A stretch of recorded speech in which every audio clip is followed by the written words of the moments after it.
You are now watching On Point, a news and public affairs show from California State University Northridge. Hello and welcome to On Point. I'm your host, Miriam Frutos, and today we will discuss how climate can and is affecting people's mental health every day. Anxieties and social pressures on top of working a job have been a common feature on our everyday life as well as a college student experience. A recent study from Inside Higher Ed says major depression among young adults has increased. Today with us are guests, graduate student Samantha Clarke. Hi, Samantha. How are you? Hi, I'm good. Nice to be asked to join the show. Great.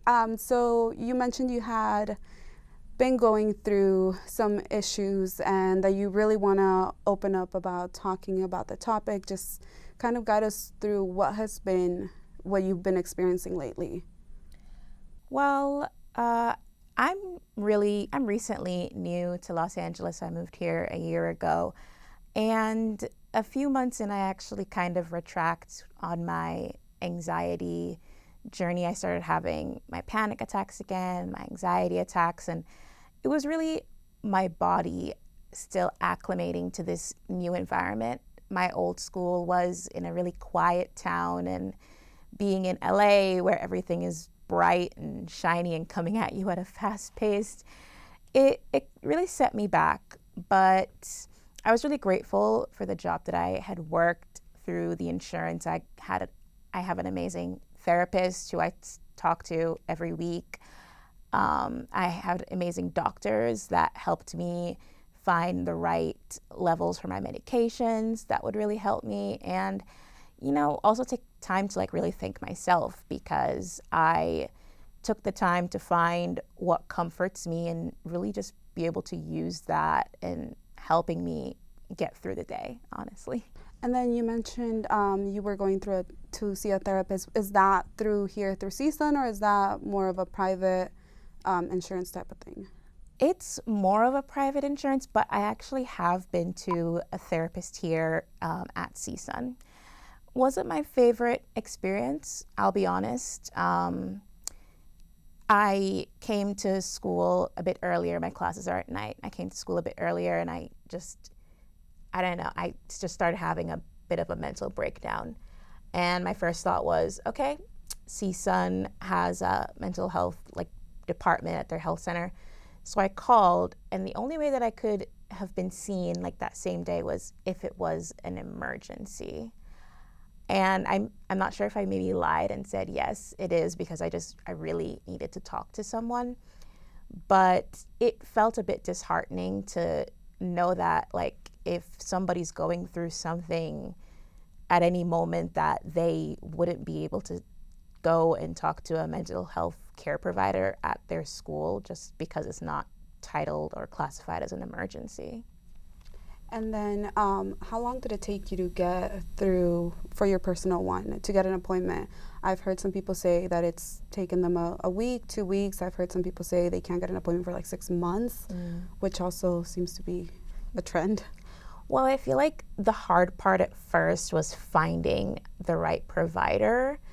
You have to really bond with these people, and through my insurance, gave me a list of people, and I think the first 3 I contacted, only one of them got back to me, and she was able to schedule me, I believe, 2 weeks after. But now we have a weekly basis appointment, so it's a bit better. And then just kind of going back to, you mentioned you moved here to LA. Mm-hmm. What would you say is what was the biggest impact or the biggest factor that you may think kind of altered how you were feeling mentally between your hometown and then being out here?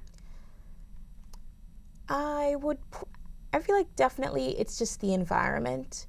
Oregon, Eugene, it's so close in it. I could walk from my apartment to school to Walmart. But here in LA, it takes me actually 4 buses to get home. I live in West Hollywood, and it's just that factor that really scary, because in Eugene, I always had the comfort of knowing, okay, there's my school's health center right down the road. But now if like I fear something happens to me, like, okay, I have to hop on a bus or I have to pay an Uber an exorbitant amount of money because it's LA, it's a lot more expensive out here, just to seek care. And I know that there are the, telephone services that you can use, but it's more personal when you're just like sitting and talking to somebody. Yeah, I can imagine how hard it is having to travel from West Hollywood all the way here for a couple of classes, and then the financial aspect of it. You recently got a new job here at CSUN. What's that been like? Has it helped a little bit? Like, the financial stress is something that a lot of people can relate to, just even before COVID. I know with COVID, people have said it's much more now. Their finances are impacted majorly. Do you feel like you were impacted as well? Well, if I'm going back to COVID, from what I remember, I had to take on a bit of a leadership role in my past job because I was the only student that was still on campus. I was quarantining properly. I've still never caught COVID, so thank you. So I had to work more hours, but I feel like the biggest hit financially was if I even got a fraction of sick, or if I was feeling a little bit sick, then I couldn't come in for weeks on end. There was a point where 2 of my roommates actually had caught COVID, and my university, the greatest people, put me up in a hotel, which was a lot farther from the school, but it still was like a huge impact. Okay, great. And we'll be right back. We are actually going to go to our reporter, Alexa, who has something to show us about what CSUN students are experiencing. This is Saya Yamada. She is a student here at CSUN that understands the reality of stress and how it can affect others. Saya came to CSUN in March of this year and had a heavy schedule and has the current task of finding a job in Japan. At first, my daily life was so busy and I was a little bit overwhelmed, but now I've been here like 7 months, so like I'm getting used to, and I think I can manage it right now, so like I feel more comfortable. I was doing part-time job, and also I belong to lacrosse club, so like it was pretty busy because every morning I have to wake up at 4 a.m. Job interviews have been difficult because of the great time difference of 16 hours in Japan. However, with time, she has been able to find a deal with her stress and anxiety. Since I came here, I started to find jobs for my future career, and it was pretty stressful because, Japan is 16 hours ahead from here, so like because of time differences, I have to wake up like 4 or 3 sometimes to get job interviews or have to talk with Japanese companies. I have to get a job for my future career. It makes me anxious. I'm taking yoga class with my friend because my friend suggests me to take yoga class. She thinks it helps us to make us more relaxed. Yoga classes have been a helpful remedy for her stress, as well as talking to close friends and family.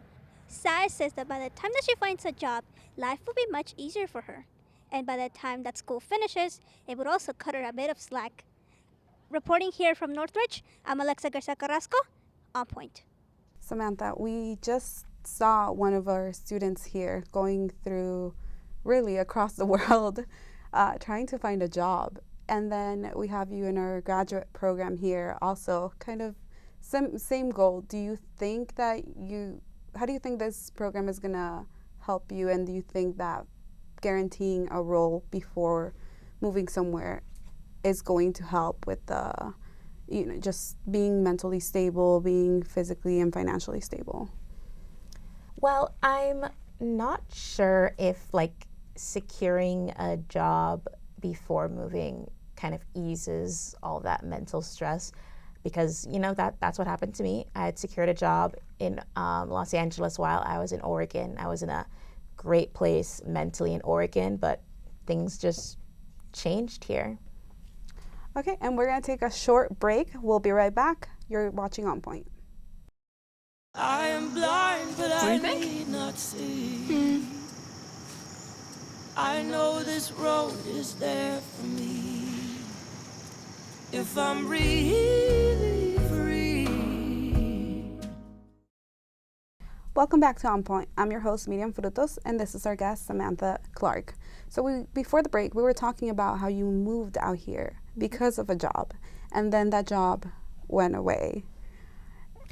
What was that initial reaction that you had, and then how did you get through it?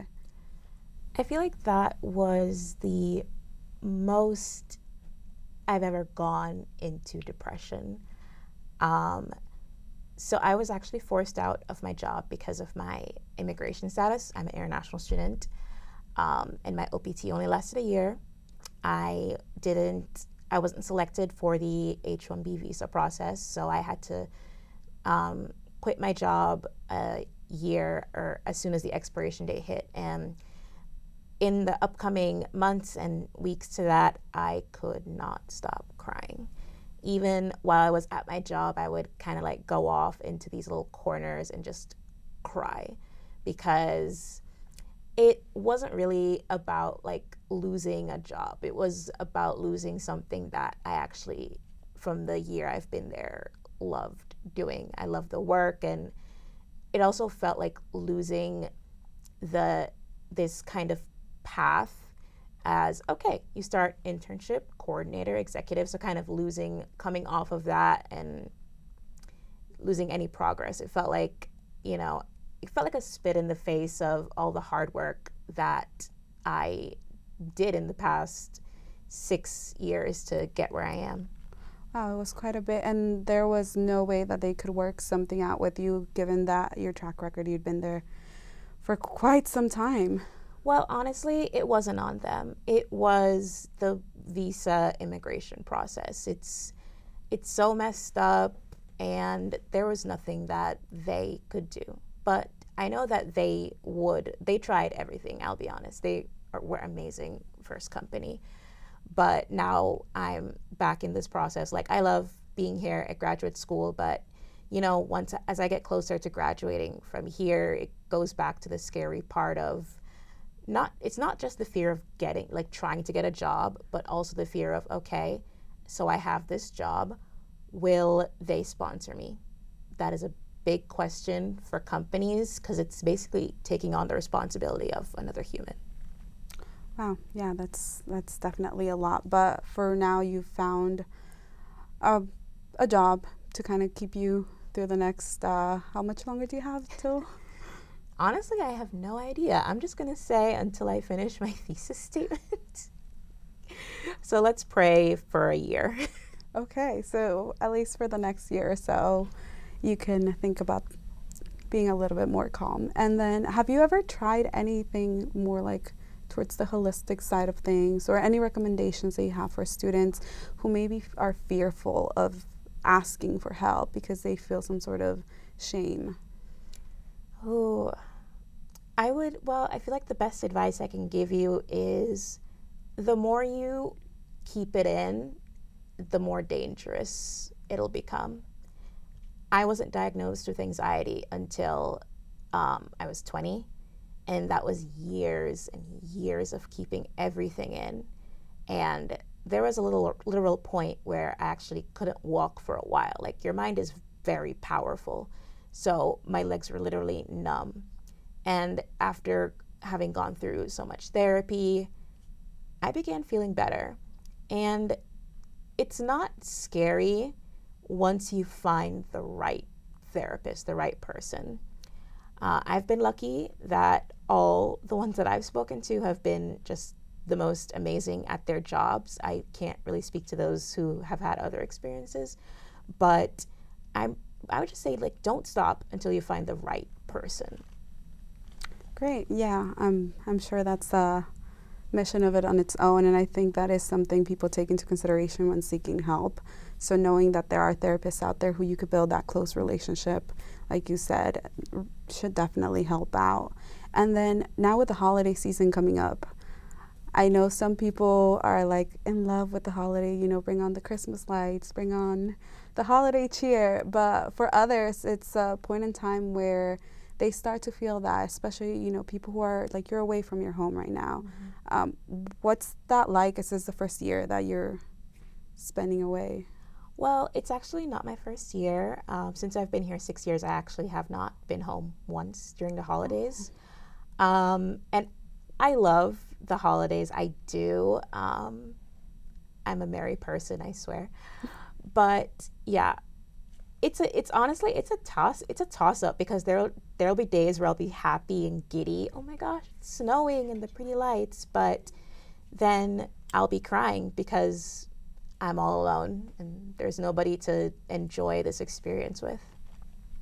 Yeah, it's definitely a mixed feelings, and other people also experience, seasonal depression, which I think is something that doesn't really get talked about as much with the weather changing and the daylight savings.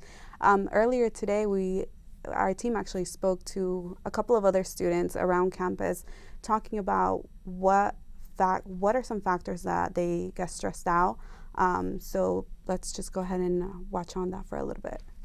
Mental health is an area that can sometimes be easily overlooked. College students are among the demographic who may struggle with their mental health. Students have to balance a full course load while also working. They are also impacted by their surroundings, which can add all sorts of stress factors. Universities like CSUN provide mental health services to currently enrolled students. Recently, they've added the resource Coping with Ongoing Traumatic Events. This works to assist with events like mass shooting, violence, and hate speech. We asked CSUN students what are their biggest stress factors. Well, actually, I think like the biggest stress factor am I by myself, because I've got like high goals and I want to achieve them, and like this is sometimes really stressful for me actually. And sometimes really a lot of pressure on me because I don't know if I'm making the right decisions, if I'm doing right, what should I do next, and how we can win the next game. I let myself being stressful when it comes about sport. When we have, for example, homework and homework is not uploaded 10 minutes before the due date, that's the point I'm very stressed. And for example, at the exam phase, when I have to learn a lot, that's a very big point. I'm also stressed. College can be a stressful time. However, the university counseling services are available to enrolled students. Medium Frutos, Northridge, California, on point. And we're going to go on a short break, and we'll be right back. You're watching On Point. When it comes to making plans, you are the best. The same way you plan each detail for those moments, start planning to protect you and your loved ones from a natural disaster. Protecting your family is the best plan you can make. There are many ways to find peace and liberation from heavy feelings, past trauma, and current circumstances. Here are some tools that can remind you how powerful you are. Breathwork can help unlock thoughts and answers that are hidden in the daily grind. 10 minutes a day will help ease the fear, worry, or anxiety we hold onto during the day. Connecting with nature is a simple way to create a positive shift in life. Take your shoes off, walk in the grass, or grab a blanket and sit underneath a tree. Inner work is a journey, and when you invest more time to yourself, it will attract new people and amazing experiences in your life. So those were some of the recommendations that we found through a more holistic journey for people who maybe are weary of medications or just haven't sought any therapy. Have you thought about doing any sort of work like that, or do you already practice anything like that? Well, throughout my journey, there have, many therapists, they do recommend meditation, breathing control. I feel like I'm just not the type of person who can meditate. I feel like I can't sit in one place for too long. I'm very fidgety. And I just feel like if it's a holistic approach, what works for me is music. I feel like that's a big thing for me. I literally have an anxiety playlist that is going to show up on my Spotify Wrap this year. But I feel like music is definitely a good thing. All my songs are very calming, very like something I can vibe to in my head. Another thing I do is really just being with my friends there. I feel like what really can help you with anxiety is distraction. And my friends are a good type of distraction because they're the type that will force me to go out and actually have fun and enjoy life. So yeah, like getting stuck in the grass or running across a carnival.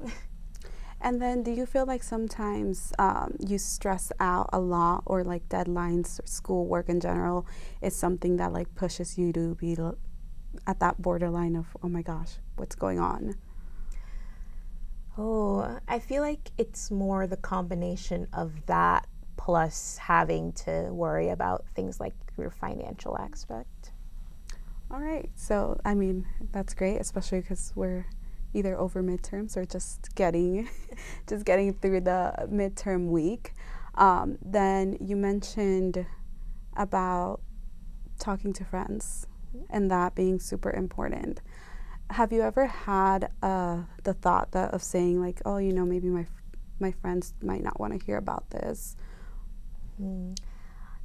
Actually, no, that has really never came across my mind. I'm very open about my mental health. I could have literally just met you 10 seconds ago and I'll be like, so this is what's wrong with me. My friends have been the best at things, and honestly, as I am open, I expect them to be open with me. So if they don't feel comfortable talking about something, they'll come to me, but it's almost always them that's like puts out the hand that's like, hey, what's going on? Yeah, having a support system is something very important, as well as everything that surrounds us, such as with music. You have a particular playlist. Do you feel like, depending on what you're playing, do you think that impacts your mood? I definitely feel that way because there are times where I'll just try listening to I love like really loud kind of dance pop music, but sometimes I think it just can get me really hyper. So there will be times where I'm just like, okay, I have to switch to my anxiety, especially when I'm doing my commute. When you say hyper, what do you mean? Has your heart racing, like some irregular heartbeats. Yeah, just that, I don't know, maybe it just gets me like too excited, or I don't know really how to describe it. Well, I mean, the beats, there's something about certain, 120 and above that just really pushes you, the high energy, hype. Well, that's definitely an avenue to look into calming, and just for those that don't like to meditate. What has been something lately, like, you know, with everything that's been changing political climate wise, and just in LA, you hear of shootings and things like that. Has that ever played a factor into how you feel here in the past 6 years? I really try to not pay too much attention to news. My mom is somebody who watches the news like a hawk, and she'll send me, oh my gosh, there was this shooting in LA, and I was like, I don't want to hear it, because you can grow up fearing life, fearing to go outside, and I feel like that plays a factor in why I have anxiety now. But I just choose to look at what's going on with me, around me right now. Because if I think about, oh, this just happened, or this is going to happen, then it's going to cause you more anxiety. The best advice is just really look at where you are right now. Just concentrate on what's going on in front of you. So you mentioned your mom's like a news junkie. Do you have social media that you scroll through? Yes, I do. Yes, I do. Most popularly is, of course, TikTok. Do you think that, how do you avoid like getting news through your feed? Because I feel like that's where many people are our age, we're just like scrolling on for hours. Well, I feel like social media platforms are very, very targeted. Like, I'll be thinking in my head about chocolate chip cookies, and then the next second on my TikTok feed, I'll see something about chocolate chip cookies. I'm like, what? So I feel like my media is just very targeted to what I'm already looking at, not that I'm looking at chocolate chip cookies. But if I really do want, because I do want to know what's going on in the world, I always go to Twitter, not going to say X. I always go to Twitter. So I do know what's going on in the world. I just choose not to go too deep into it. Well, thank you so much for that. We're going to go on a short break. You're watching On Point. My graduation was something I will never forget. People like you and me sometimes may have doubts in yourself, but I feel that everything's possible. Find free adult education classes near you at finishyourdiploma.org. Welcome back to On Point. I'm your host, Miriam Frutos, and this is our guest, Samantha Clarke. And we just went on a short break and we were talking about social media and how the algorithm is feeding you something different, so you don't feel like it affects you as much. You don't get much of that hectic, chaotic news feed that most of us get. Yeah. So that's definitely, that's a great thing. But do you think that with the younger crowd, social media is something that's impacting their mental health? Like seeing what this aesthetic plays, whether it's for your physicality or your home, how do you think that translates into the younger generation? I feel like it really depends on your life experience, because when I was younger, yes, social media played a big part in like my mental health, how I looked at myself, at my body. But then as I got older, hopefully got wiser, I tried looking at the more positive notes. And I do think, yes, social media still is affecting young people, but I feel like it's getting a lot better of being more inclusive. So, as I said, since it's so directive, if you don't want to look at something that makes you feel bad, as soon as you search for what makes you feel good, then that's all your feed is going to be. Well, that's something really important for the younger crowd that's watching the show, to know that it's not just what you're being fed, but you can control some of what you get fed through online, and hopefully improve the way that you feel about yourself. And then any last things that you want to share, experiences, advice for people who are seeking to get into their mental health journey? I feel like that there's nothing I could say to make anyone feel better, but the best thing that you can do for yourself is just to talk. Even if it's to yourself, I talk to myself a lot. As long as you're being heard by someone, that can really make a whole lot of difference. Have you ever done any journaling as part of that process? I have. I actually got into the idea of maybe writing my own book about myself. Writing helps definitely get it out. That's actually another good medium to try. Well, if you do need some editing, we can we can go ahead and help you with that, get that book published out there. I'm sure somebody is going to come across it and find it helpful, that they're not alone. Yeah, you're going to have to sign an NDA though. You know what, I'm hoping to get Zendaya to play me in the movie. Okay, that I'm sure she's gonna go for it, to advocate really for mental health. Well, thank you so much for being here. Thank you everyone for watching. This is On Point.